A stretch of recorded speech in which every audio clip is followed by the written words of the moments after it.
நமஸ்காரம். 1000 நாமங்கள் 1000 கதைகள் 485வது திருநாமம் விதாத்ரே நமக.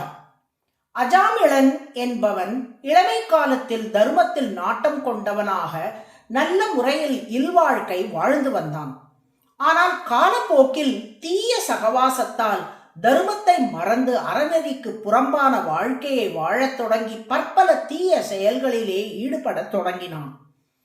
வயது முதிர்ந்து அவனது ஆயுள் முடியும் தருவாய் வந்தபோது யமதூதர்கள் அவன் மீது பாசக்கயிற்றை வீசுவதற்காக வந்தார்கள். அச்சமயம் அவன் இளம் வயதில் செய்த பக்தியின் நினைவு அவன் மனதில் தோன்றியது. எப்போதுமே நாம் செய்த சிறிய தர்ம செயல் கூட வீண் போகாது. அந்த நற்செயலின் பயனாக தனது கடைசி மகனை அழைக்க வேண்டும் என்ற எண்ணம் அஜாமிளன் மனதில் தோன்றியது. அந்த மகனின் பெயர் நாராயணன். இவன் திருமாலை எண்ணி கூப்பிடாவிட்டாலும் மகனை எண்ணி நாராயணா என்று அழைத்தான். உடனே அங்கே விஷ்ணு தூதர்கள் வந்தார்கள்.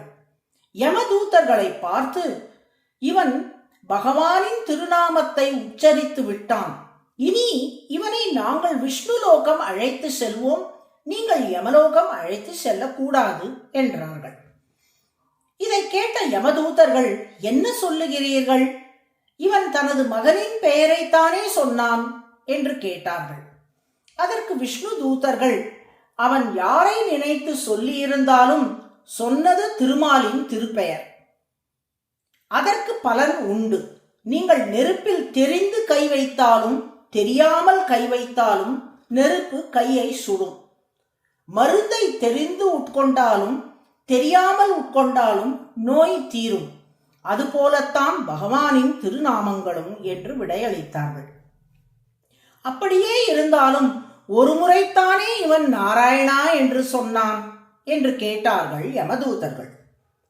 விஷ்ணு தூதர்கள், 1000 வருடங்கள் இருட்டாக இருந்த ஓர் அறையில் விளக்கை ஏற்றினால் அந்த நொடியே வெளிச்சம் வந்து விடுகிறது அல்லவா?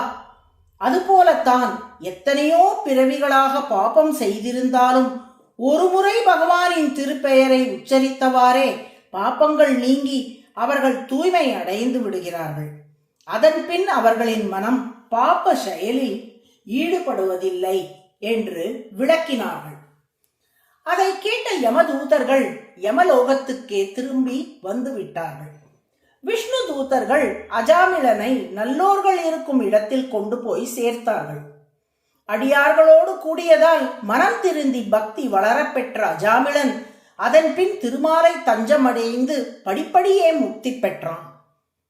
யமதூதர்கள் யமனிடம், நாங்கள் அஜாமிளனை பிடித்து வர சென்றபோது விஷ்ணு தூதர்கள் எங்களை தடுத்து விட்டார்கள்.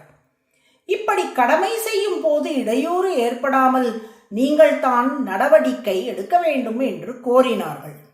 யமனோ, அடாடா, என்ன காரியம் செய்தீர்கள்? பகவானின் திருநாமங்களை சொல்வோருக்கு அருகில் நீங்கள் செல்லவே கூடாது. தெரிந்தோ தெரியாமலோ ஒருவர் இறைவனின் திருநாமத்தை உச்சரிக்கிறார் என்றால் அவர்களை உங்களுக்கு தலைவர்களாக கருதி வணங்கிவிட்டு நீங்கள் திரும்ப வந்து விடுங்கள். உலகில் உள்ள மற்றவர்களுக்கு வேண்டுமானால் நான் தலைவனாக இருக்கலாம், ஆனால் எனக்கும் மேல் தலைவராக இருப்பவர் திருமால். எனவே அந்த திருமாலின் தொண்டர்களிடம் நீங்கள் அபச்சாரப்பட்டு விடாதீர்கள் என்று அவர்களுக்கு அறிவுரை சொன்னானாம். இப்படி யமன் உள்ளிட்ட அனைத்து தேவர்கள், முனிவர்கள், கிரகங்கள் எல்லோரையும் நியமித்து இயக்குபவராக திருமால் விளங்குவதாலே அவர் விதாதா என்று அழைக்கப்படுகிறார். விதாதா என்றால் நியமித்து இயக்குபவர் என்று பொருள். அதுவே சஹஸ்ரநாமத்தின் 485வது திருநாமம். விதாத்ரே நமக என்று தினமும் சொல்லி வரும் அன்பர்களுக்கு யமபயம் வாழ்வில் ஏற்படாதபடி திருமால் அருள் புரிவார். நாராயணன் நாராயணன்.